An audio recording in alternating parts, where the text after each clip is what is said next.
Salut, aujourd'hui on se retrouve pour le test d'une concurrente de la fameuse et fabuleuse G30 Max. J'ai nommé la Laoty H6 Pro. Pourquoi une concurrente de la G30 Max? Eh ben on voit ça tout de suite, c'est juste après le générique.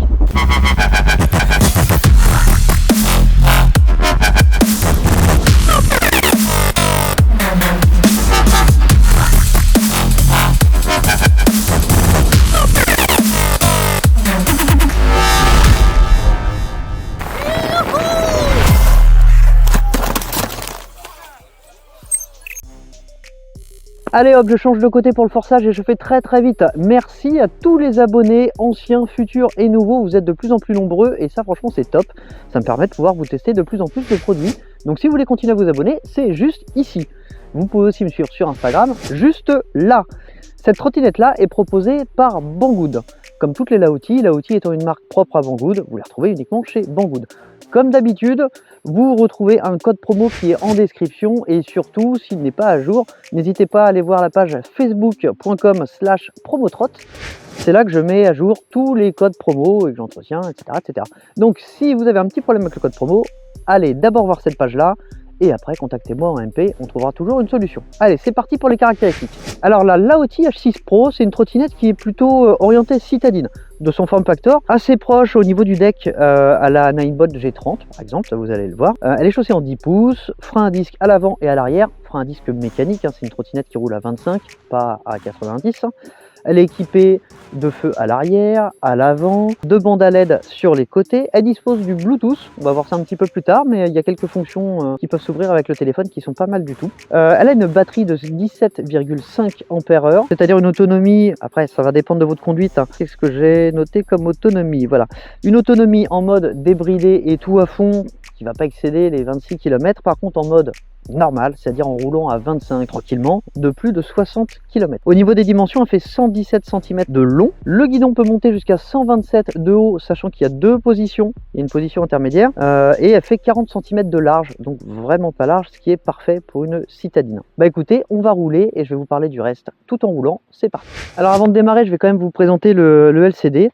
Donc ça c'est le bouton d'allumage et c'est aussi le bouton qui permet de naviguer dans quelques menus.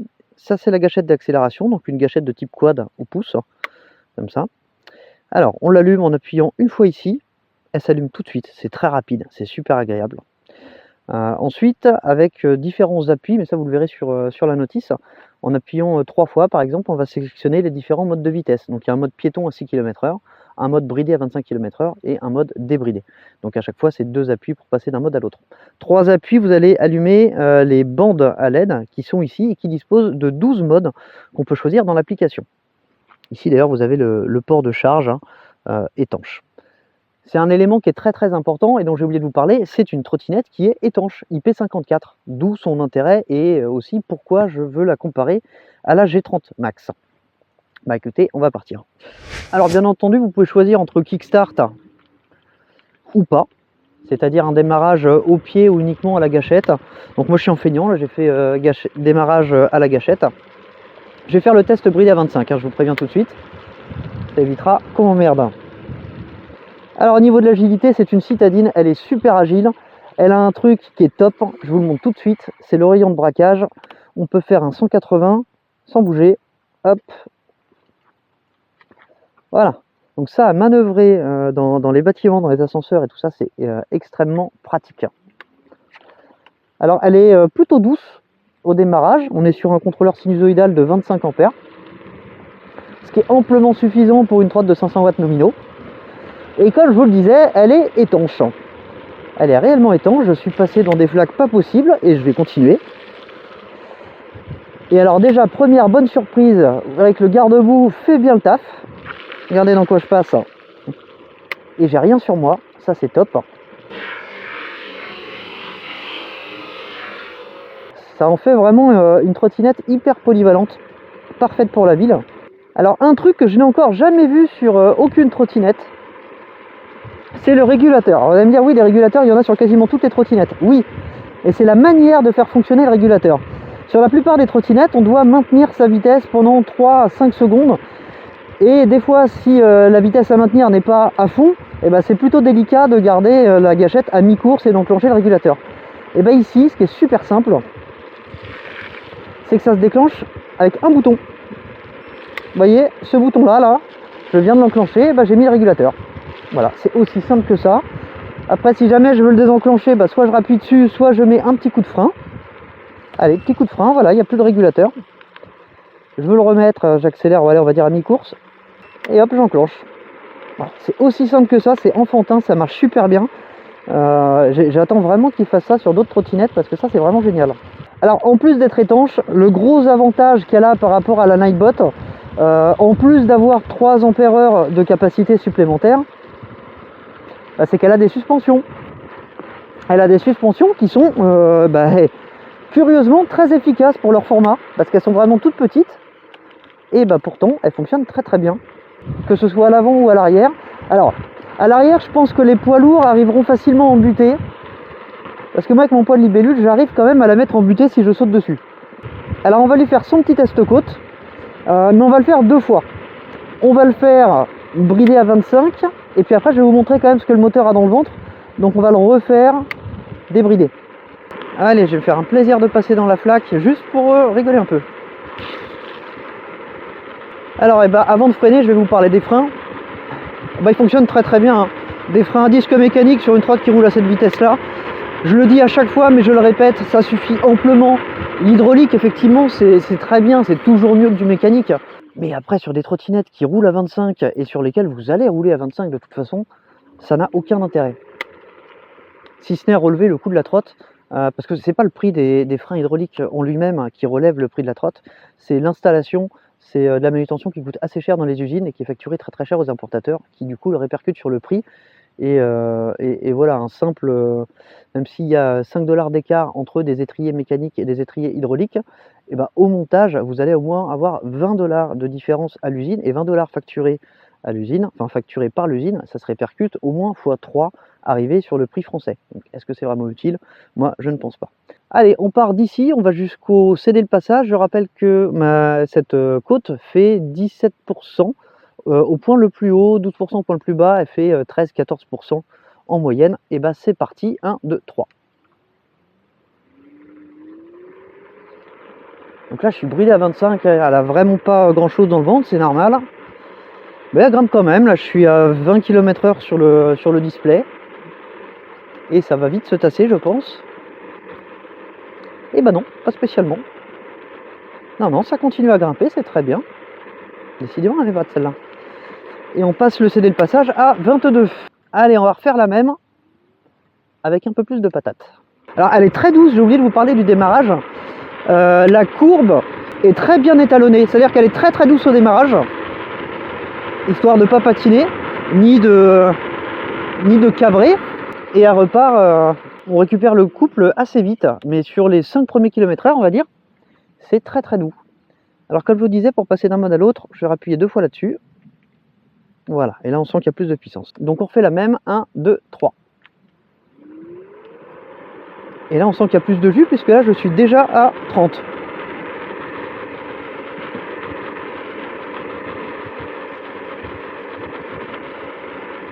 Ah oui, ça grimpe beaucoup mieux, hein. Hop, j'ai passé le céder le passage à 30 km/h. Alors, je vais me remettre à 25. Donc là, je rappuie une fois, je suis en mode piéton à 6 km/h. Donc vous l'avez vu, hein, 500 watts nominaux, 1130 en pic. Même bridée à 25, elle grimpe quand même correctement. Et si jamais vous avez besoin de jus supplémentaire, bon, vous avez vu, la manip n'est pas compliquée. Et ça permet de récupérer pas mal de puissance. Au niveau de la tenue de route, elle est vraiment impeccable, hein, pour ce format. Et comme je vous disais, les suspensions, regardez, je passe sur des chemins vraiment pourris. Elles font très très bien le taf. Là, je pense que là, on tient vraiment une très très bonne concurrente à la G30, qui jusque-là n'avait pas trop de concurrentes dans sa catégorie, voire pas du tout. Alors, j'ai pas allumé les lumières. Pour allumer les lumières, c'est un appui simple sur le bouton qui est sous la gâchette d'accélérateur. C'est fait. Alors on a l'impression quand on regarde la trotte comme ça que l'éclairage éclaire le plafond.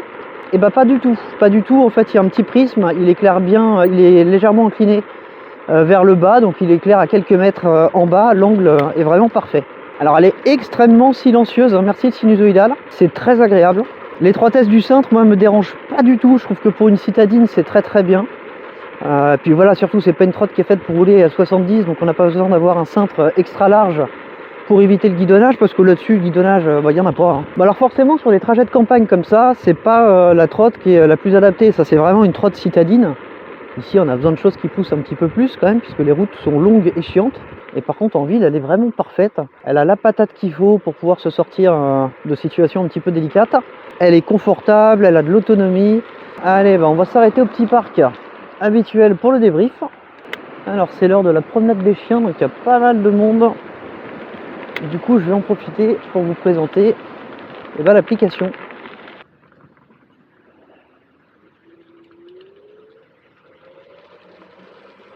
Allez. Alors il y a de la place sur le deck, hein.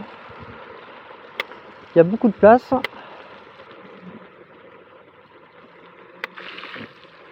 Bon, si avec tout ça vous n'avez pas compris qu'elle était étanche. Allez, on va se mettre à un endroit où je ne devrais pas trouver grand monde. Allez, on est bien ici. Hop. Alors avant d'attaquer le débris, je vais vous montrer un petit peu ce qu'on peut faire avec l'application. Bon, c'est pas des fonctionnalités de fou, mais ça mérite quand même d'être vu. Alors l'application ne s'appelle pas Laoti, mais Airlang, tout simplement parce que c'est une trottinette qui est fabriquée par Airlang en collaboration avec Laoti. La différence avec la version d'Airlang, c'est au niveau du cintre qui est un petit peu différent chez Laoti. Mais en tout cas, l'application, c'est Airlang Smart, je vous le précise, et je vous mets le lien d'ailleurs en description, puisque la notice l'a totalement oublié. Alors l'application vous permet pas mal de choses. Elle vous permet d'afficher en km/h la vitesse en direct. Elle vous permet d'afficher la température de la batterie au niveau du BMS. Elle vous permet d'afficher la décharge en ampères, d'afficher l'odomètre et le trip. Elle vous permet aussi de choisir les différents modes de fonctionnement des LED qui sont sur les côtés. On va faire les choses dans l'ordre. Elle vous permet de désactiver le bouton du régulateur de vitesse. Alors pourquoi le désactiver? Je vois pas l'intérêt, mais on peut le faire.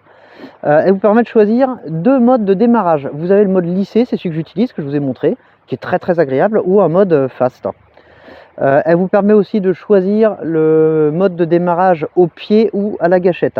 Alors il y a une option sur l'accélérateur, je ne sais pas à quoi elle correspond, puisque pour moi il n'y a qu'un seul type d'accélérateur. Au niveau des LED qui sont sur les côtés, donc les bandes de LED, donc ce sont des rubans RVB adressables. Ça veut dire qu'on peut allumer indépendamment chaque LED. Enfin ça c'est programmé par l'application pour faire des séquences. Mais si vous voulez, c'est un peu, pour ceux qui connaissent les Mini Motors, les anciennes colonnes utilisaient des rubans LED qui n'étaient pas adressables et les nouveaux sont adressables. La différence, c'est les effets qui sont un peu différents. Donc voilà, on a une douzaine de modes d'éclairage différents.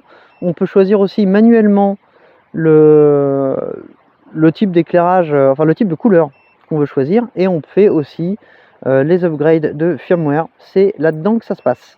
Voilà, pour l'application, on a fait le tour. Si on peut aussi allumer ou éteindre la lumière, et on peut locker la trottinette. Mais alors, locker une trottinette de 20 kg, c'est un peu comme mettre un antivol sur une feuille de salade, ça ne sert strictement à rien, puisque 20 kg ça se porte tout seul, c'est super facile à porter. Allez, le débrief, je suis désolé, j'ai beaucoup parlé, parce que je trouve qu'il y a beaucoup de choses à dire sur cette trottinette là. Alors j'en ai dit que du bien, mais elle n'est pas parfaite. En fait les défauts c'était surtout au déballage, l'emballage était pas fou. Mon cintre n'était pas orienté avec la roue, donc il a fallu bien resserrer. Bon, ça c'est fait, c'est des petits défauts. Oui, quand on la déballe, il faut monter le cintre soi-même.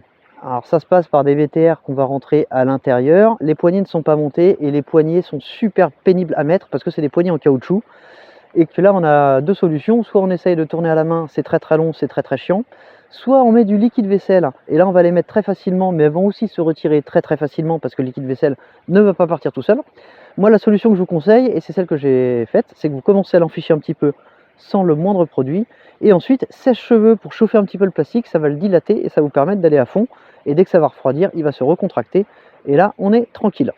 Pour le montage, c'est la seule difficulté, puisque tout est monté, hein, il n'y a vraiment que le cintre à monter. Par contre, comme je vous disais, la roue avant était mal alignée. Alors ça, c'est pas compliqué, hein, on reprend, voilà, ici. Vous avez deux BTR, alors qui sont bien serrés, donc il faut y aller pour les desserrer, et ensuite on réaligne le guidon, et tout est fait. Comme elle est étanche, vous voyez ici, on n'a que des connecteurs étanches de partout. Alors, le guidon n'est pas pliable, mais c'est un guidon de 40 cm. Dans les inconvénients, il y en a un autre. La béquille. La béquille, vous voyez, elle est très très droite. Et encore, là, j'ai tourné le guidon du bon côté. Si jamais je le mets de ce côté-là, il suffit de souffler dessus pour que ça tombe. Alors, la béquille mériterait être un poil plus courte pour pouvoir avoir un petit peu plus d'angle. Là, on serait vraiment très très bien. Je suis en train de regarder les pneus. Je vous ai pas précisé que c'était des pneus à chambre à air. C'est des pneus à chambre à air à l'avant et à l'arrière. Et vu l'écartement de l'axe, je ne pense pas qu'il soit possible de monter du 10 par 3. Ceci dit, du 10 par 3 sur une trottinette de ce style-là, à part perdre en efficience, c'est tout ce qu'on y gagne. Donc en vrai, on n'y gagne pas grand-chose. Bah écoutez, voilà, c'est tout pour moi. J'espère que je n'ai rien oublié sur cette trottinette-là. Si jamais j'ai oublié quoi que ce soit, n'hésitez pas à me demander dans les commentaires, j'y répondrai.